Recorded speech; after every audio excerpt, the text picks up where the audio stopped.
अस्सलाम वालेकुम। आज वर्ब करेक्शन के रिमेनिंग रूल डिस्कस करते हैं।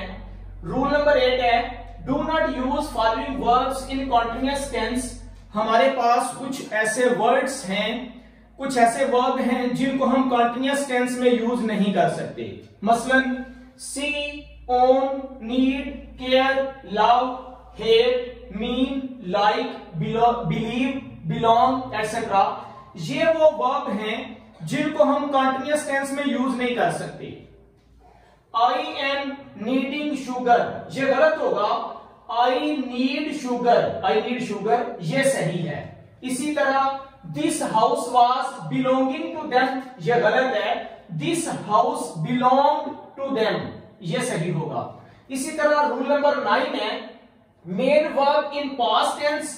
अगर पीछे मेन वर्ब पास्ट टेंस में होगा तो should be followed by a verb in past, तो इसके आगे भी पास्ट टेंस ही यूज करेंगे except for universal truth, universal truth के अलावा।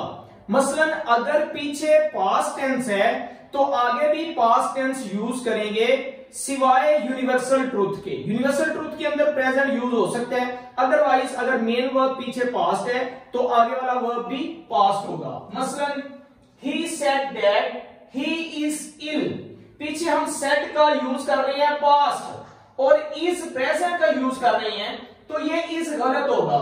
ये सही है he said that he was ill, ये करेक्ट सेंटेंस होगा।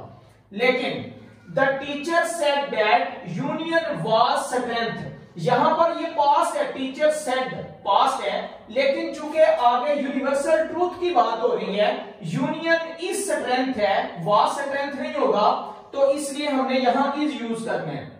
आम सेंटेंस के अंदर अगर पीछे पास्ट है तो आगे भी पास्ट यूज होगा, लेकिन यूनिवर्सल के अंदर अगर पीछे पास्ट है तो आगे प्रेजेंट यूज होगा।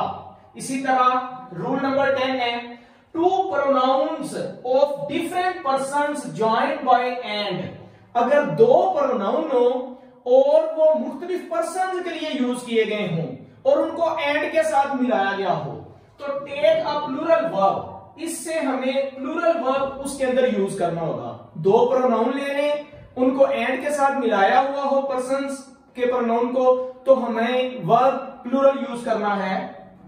मसलन ही एंड आई, अब ही भी प्रोनाउन है, आई भी प्रोनाउन है, ही एंड आई दोनों को एंड के साथ मिलाया गया, वाज एब्सेंट, तो ये गलत है। चूंकि हम दो डिफरेंट प्रोनाउन यूज कर रहे हैं तो हमारा वर्ब या हेल्पिंग वर्ब जो है वो प्लूरल होगा, तो he and I were absent, was यहां पे गलत है। इसी तरह रूल नंबर 11 है use past indefinite with these expressions.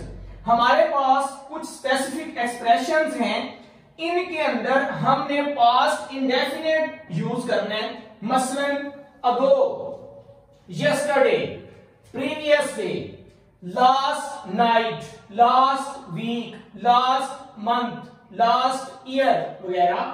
ये जो वर्ड या एक्सप्रेशंस हैं इनके साथ हमने पास्ट इंडेफिनिट यूज करना है। मसलन they have arrived 5 minutes ago, ago का वर्ड जब आ गया, एक्सप्रेशन आ गया, तो हमने पास्ट इंडेफिनिट यूज करना है। हैव अराइव्ड गलत होगा, दे अराइव्ड 5 मिनट्स अगो, ये करेक्ट सेंटेंस है।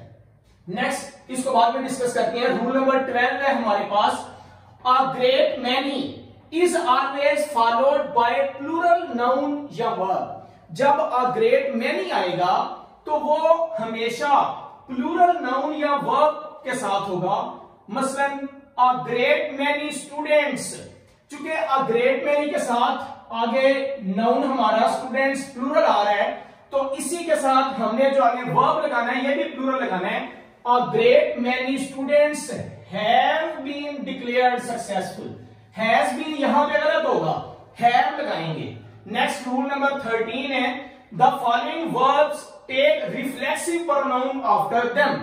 कुछ हमारे पास वर्ब ऐसे हैं जिनके बाद रिफ्लेक्सिव प्रोनाउन लगाना जरूरी है। मसलन कौन कौन सा?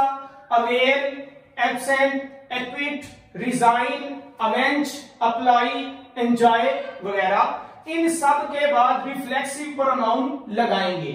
मसलन ही अवेयर्ड ऑफ द अपॉर्चुनिटी, गलत है, हमें लगाना पड़ेगा ही अवेयर्ड हिमसेल्फ। हिमसेल्फ चूंकि रिफ्लेक्सिव प्रोनाउन है तो अवेयर के बाद रिफ्लेक्सिव प्रोनाउन लगाना जरूरी है। He availed himself of the opportunity. लेकिन एक चीज माइंड में रखिएगा, जब इंजॉय आ जाए तो फिर क्या करना है? Do not use reflexive after enjoy if it has an object. Enjoy वो वर्ब है अगर इंजॉय के बाद ऑब्जेक्ट आ रहा हो, इंजॉय वर्ब के बाद अगर ऑब्जेक्ट आ रहा हो तो फिर इंजॉय को रिफ्लेक्सिव प्रोनाउन की जरूरत नहीं होती। और अगर इंजॉय के बाद ऑब्जेक्ट नहीं आ रहा तो फिर इंजॉय के बाद रिफ्लेक्सिव प्रोनाउन लगाएंगे। मसलन ही इंजॉयड हिमसेल्फ द मैच। चूंकि इंजॉयड के बाद मैच आ रहा है, ऑब्जेक्ट आ रहा है, तो इसलिए ही इंजॉयड द मैच सही होगा। ही इंजॉयड हिमसेल्फ यहां पर रिफ्लेक्सिव नहीं लगेगा। नेक्स्ट रूल नंबर 14 है some words do not take reflexive pronoun after them. ऊपर कुछ वर्ब ऐसे थे जिनके बाद रिफ्लेक्सिव प्रोनाउन लगाना था, ये वो वर्ब हैं जिनके बाद रिफ्लेक्सिव प्रोनाउन नहीं लगाना। कौन से? Keep, break, bath, open, spread, turn, draw, rest, enlist, gather, hide, feed, qualify, make, steal, stop, lengthen वगैरह। ये वो वर्ब हैं जिनके बाद रिफ्लेक्सिव प्रोनाउन यूज नहीं किया जाएगा। मसलन he qualified himself for the post, गलत होगा, he qualified for the post, reflexive नहीं लगेगा। Rule number 15 use the article. Use of article can determine the use of verb. Singular लगेगा या प्लूरल लगेगा? यहां पीछे हमने एक रूल पढ़ा है कि जब दो मुख्तलिफ प्रोनाउन यूज हों और उनको एंड के साथ मिलाया जाए तो हमारा वर्ब प्लूरल होगा। लेकिन यहां एक माइन्यूट चेंज है कि use of article can determine, जो आर्टिकल का इस्तेमाल है वो भी तयन कर सकते हैं कि हमने आगे वर्ब सिंगुलर लगाना है या प्लूरल लगाना है। ये समझिएगा जरा। अ black and white TV is for sale. देखिए जब एक ये और एक ये दोनों को एंड के साथ मिलाया गया, लेकिन इस फर्स्ट के साथ आर्टिकल आया, सेकंड के साथ आर्टिकल नहीं आया, तो हमें पता ये चला कि अ ब्लैक एंड व्हाइट टीवी असल में एक टीवी का जिक्र हो रहा है, तो इसके साथ हमने हेल्पिंग वर्ब सिंगुलर लगाना है। अ black and white TV is for sale, ये सही है। इसी तरह यहां नीचे वाला सेंटेंस है अ black and a white TV. इसका मतलब है एक ब्लैक टीवी है, एक व्हाइट टीवी है, तो दो मुख्तलिफ किस्म की चीजों को एंड के साथ मिलाया गया है।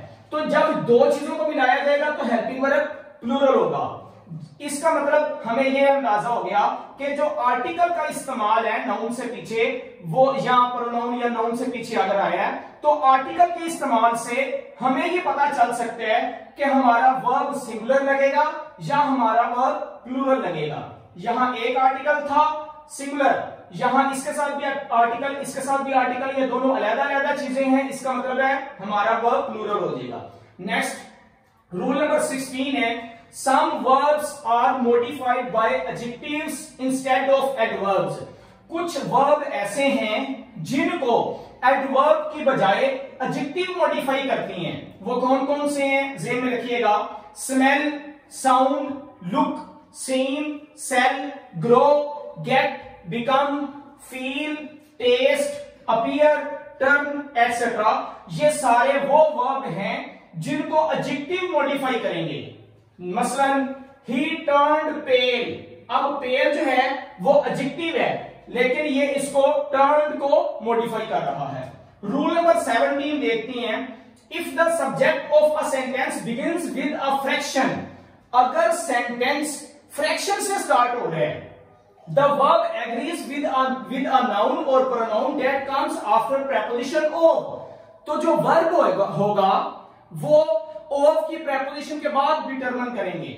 मसलन 2/3 of the book dash interesting. अब हमें पता है कि ऑफ की प्रेपोजिशन के बाद जो नाउन आया है वो सिंगुलर है, तो जो ऑफ की प्रेपोजिशन के बाद नाउन या प्रोनाउन आएगा वो बताएगा कि हमारा वर्ब सिंगुलर आएगा या प्लूरल आएगा। 2/3 of the book is interesting, चूंकि ये सिंगुलर है हमें इज या वर्ब जो है वो सिंगुलर लगाना है। इसी तरह 1/4 ऑफ द नॉवेल्स, अब ऑफ की प्रेपोजिशन के बाद जो हमारा नाउन आ रहा है वो है नॉवेल्स, मतलब plural.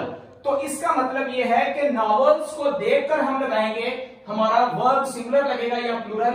1/4 of the novels were boring, इसका मतलब यहां पर प्लूरल आएगा। ये दो चीजें। अब एक चीज है इसी के हवाले से, मैनी प्लूरल है और ये प्लूरल फॉर्म में यूज किया जाता है, इसके साथ वर्ब प्लूरल आएगा या नाउन प्लूरल के तौर पर यूज किए जाएंगे। लेकिन अगर सेंटेंस में मैनी आ का यूज हो तो ये सिंगुलर है, इसके बाद नाउन या वर्ब सिंगुलर आता है। और ये एक छोटी सी चीज आपसे डिस्कस करने वाली है, स्विम तैरने के लिए यूज करते हैं, फ्लाट भी तैरने के लिए यूज करते हैं। स्विम जो है वो जब इंसान खुद कोशिश करके तैरता है, पानी के अंदर जाता है, तो उसके लिए यूज करते हैं। और फ्लाट का मतलब होता है पानी की सतह के ऊपर तैरना। दूसरे नंबर पर ड्रॉन डूबने के लिए यूज करते हैं और सिंक भी डूबने के लिए यूज करते हैं, लेकिन ड्रॉन जानदार चीज के डूबने के लिए यूज करते हैं और सिंक बेजान चीज के डूबने के लिए यूज करते हैं। लास्ट वर्ड है टेक द टेस्ट और give the test. Take the test, आमतौर पर टेक का मतलब होता है लेना, लेकिन यहां पर जब इम्तिहान की बात हो रही होती है तो टेक का मतलब होता है देना और गिव का मतलब होता है लेना। ये वो स्पेसिफिक रूल्स थे जिनकी मदद से हम वर्ब की करेक्शन को इजीली सॉल्व कर सकते हैं। थैंक यू, अस्सलाम वालेकुम।